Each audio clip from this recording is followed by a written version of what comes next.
महिला किसानों के लिए और बेरोजगारों के लिए। आज तो बेरोजगारों के लिए दुख की खबर है। जी हाँ, बेरोजगार बड़ी मुश्किल से परीक्षा देते हैं, फिर सोचते हैं कि हमको नौकरी मिलेगी, हमको न्याय मिलेगा, लेकिन कहीं ना कहीं घोटाला हो जाता है। ऐसा ही उत्तर प्रदेश में घोटाला हुआ है। भर्ती परीक्षा में घोटाले के चक्कर में अब बच्चे सड़कों पर उतरते हुए नजर आ रहे हैं। उन्होंने कह दिया है कि सरकार अगर नहीं चाहती कि हम एग्जाम दें तो आखिर एग्जाम कराते ही क्यों हूं। इसके पहले नीट को लेकर भी एक समस्या पैदा हुई थी, पेपर लीक हो गया, हजारों बच्चे नुकसान में आ गए, मतलब उनको फिर से पढ़ना पड़ रहा है। कुल मिलाकर कहीं ना कहीं पेपर लीक के मामले आ रहे हैं, जिसको लेकर बेरोजगार लगातार नाराज हैं। किसानों की नाराजगी भी बढ़ती हुई नजर आ रही है। गेहूं खरीदने का वादा किया था, कई सारे ऐसे किसान हैं जिन्हें स्लॉट बुकिंग कर ली थी, बट उनका अभी तक गेहूं नहीं खरीदा गया है। उनको डर यह है कि कहीं पानी ना आ जाए और हमारा गेहूं खराब ना हो जाए। इन सब बातों को लेकर आज हम वीडियो पूरा लेकर आए हैं, तो कम से कम 10 मिनट तक का वीडियो जरूर देखिएगा ताकि आपको सारी बातें समझ में आ सके। सबसे पहले बात कर लेते हैं मानसून की। हम बात करते हैं मुंबई में 15 दिन में दूसरी बार महंगी हुई सीएनजी और 2 रुपए की बढ़ोतरी के साथ 86 रुपए ऑटो टैक्सी यूनियन ने किराया बढ़ाने की मांग भी कर दी है। अब किराया बढ़ नहीं रहा है, डीजल पेट्रोल के दाम बढ़ रहे हैं, अब तो सीएनजी के दाम भी बढ़ गए हैं। सीएनजी को लेकर लगातार ये कहा जाता था कि एक सस्ती गैस है जिसके माध्यम से लोग सस्ते में ट्रेवल कर सकते हैं, लेकिन जब उसी के दाम बढ़ जाएंगे तो सरकार आखिर किस भ्रम में बच्चों को, लोगों को रखे हुए है। कम से कम उसका निर्णय देखने में आना, मतलब कम से कम उसका वीडियो आना चाहिए कि जैसे 15 दिन में दूसरी बार महंगी हुई सीएनजी, मतलब पहले भी 2 रुपए 4 रुपए, फिर 2 रुपए 4 रुपए, भैया तो इकट्ठा ही कर दो। तो कुल मिला के ये सारी चीजें आपको बाद में हम बताते रहेंगे समय समय पर। देश की इकोनॉमी 2026-27 से 6.9 की दर से बढ़ी। आरबीआई की सारा रिपोर्ट में दावा किया गया है कि वैश्विक संकट होने के बावजूद भी भारत एक स्थिर और मजबूत स्थिति में खड़ा हुआ है। ये लगभग 7% रहती थी हर साल, अब 6.9 है, मतलब कि ज्यादा गड़बड़ नहीं हुआ है। लेकिन ट्रंप ने तो कह दिया था कि भारत की इकोनॉमी डेड है, वो मतलब कुल मिला के पागल तो हो चुका है, तो समझ में आता है। ट्रंप की कहानी ऐसी है कि भाई जिस जो मुंह में आए सुबह अलग शाम को अलग, ऐसे ही। लेकिन अभी भारत में मजबूत स्थिति में हमारी आर्थिक स्थिति है, ये अच्छी बात है। राजस्थान की हार के बाद सूर्यवंशी रो पड़े। वैभव सूर्यवंशी ने लगातार अच्छा परफॉर्मेंस देते हुए कई सेंचुरी लगाई, कई सारी 50s बनाई और अकेले दम पर राजस्थान रॉयल्स को प्लेऑफ में और आपके सेकंड सेमीफाइनल मान लो एक प्रकार से वहां ले गए। लेकिन फाइनली कल के जो अपनी इंडियन टीम के अच्छे खिलाड़ी हैं, हालांकि देखो राजस्थान जीते चाहे जीटी जीते चाहे कोई भी जीते, इंडियन खिलाड़ी परफॉर्म करना चाहिए। वहां पर भी इंडियन खिलाड़ी ने परफॉर्म ही किया है, यहाँ पर भी इंडियन खिलाड़ी ने परफॉर्म किया है। ये खुशी की बात है क्योंकि भविष्य में भारत को टीम के नेतृत्व करता और टीम के खिलाड़ी चाहिए।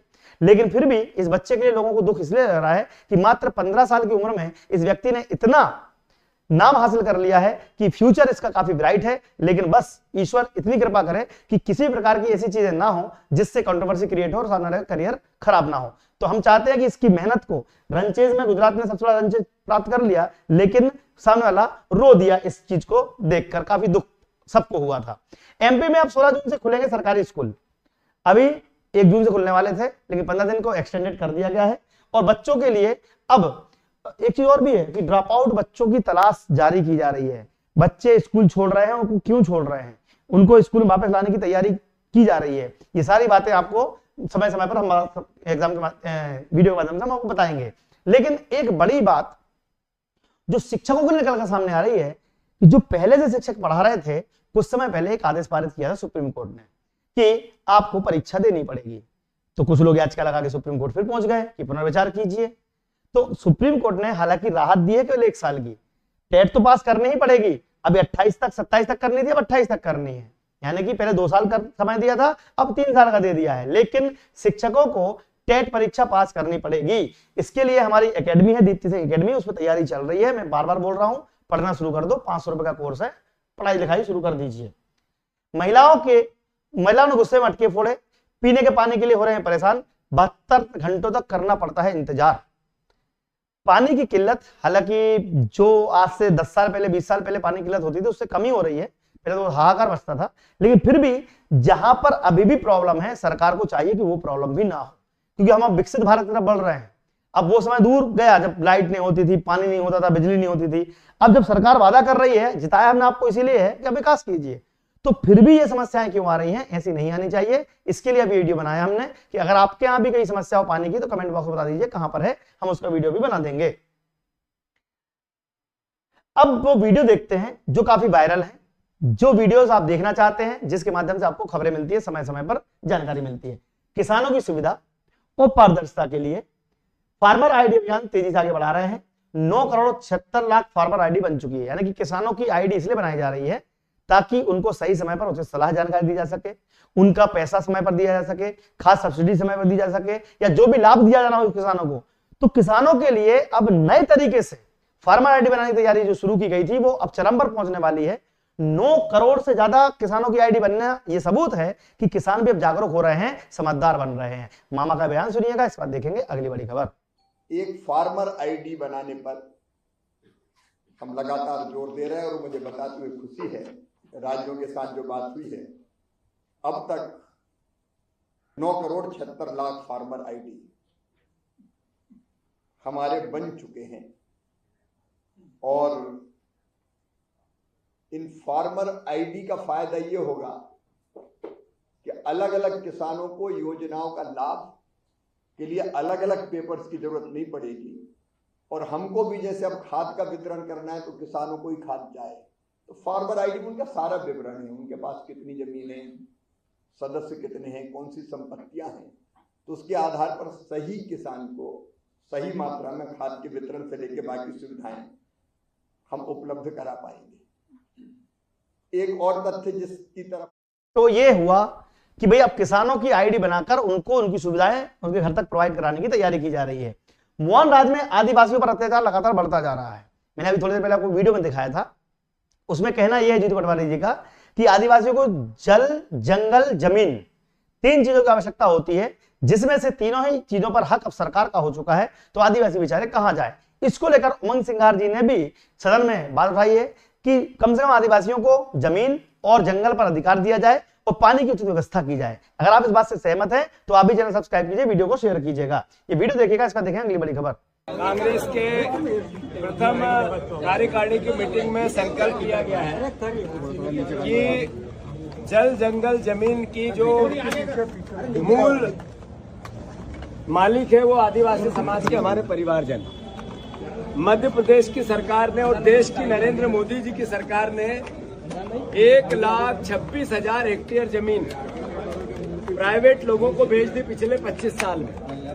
उस जमीन की लड़ाई आदिवासी कांग्रेस और कांग्रेस पार्टी पूरी ताकत से लड़ेगी। साथ ही साथ सिंगरौली में, उमरिया में। बहुत बढ़िया। तो यहाँ पर आदिवासी को आवाज उठाते हुए जीतू पटवारी नजर आ रहे हैं। उमंग सिंघार जी का हमने जिक्र किया था। उमंग सिंघार जी ने कहा कि मध्य प्रदेश की जनता आज पानी जैसी बुनियादी जरूरतों के लिए तरस रही है, यानी कि सरकार आखिर कर क्या रही है। सरकार सड़कें बना रही है, सरकार रेल बना रही है, सरकार हवाई जहाज बना रही है, लेकिन पानी व्यवस्था क्यों नहीं कर पा रही है। वास्तव में बात गंभीर विषय मुद्दा है।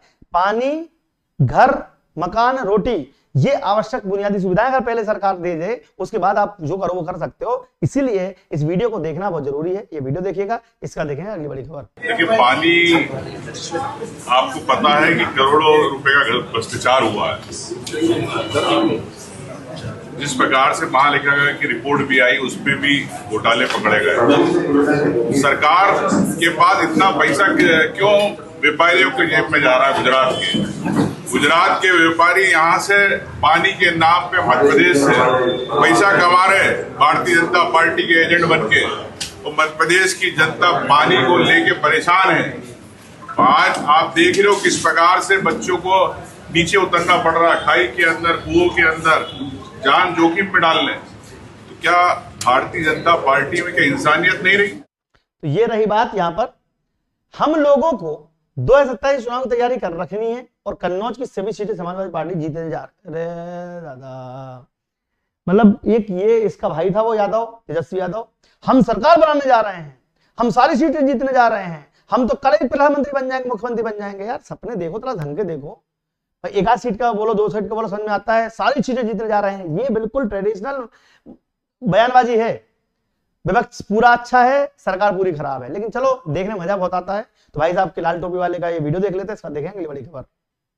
हम लोगों को 2027 के चुनाव की तैयारी रखनी है और कन्नौज में 3 सीटें जीतनी हैं। सभी सीटें समाजवादी पार्टी जीत करके जा रही है यहाँ से।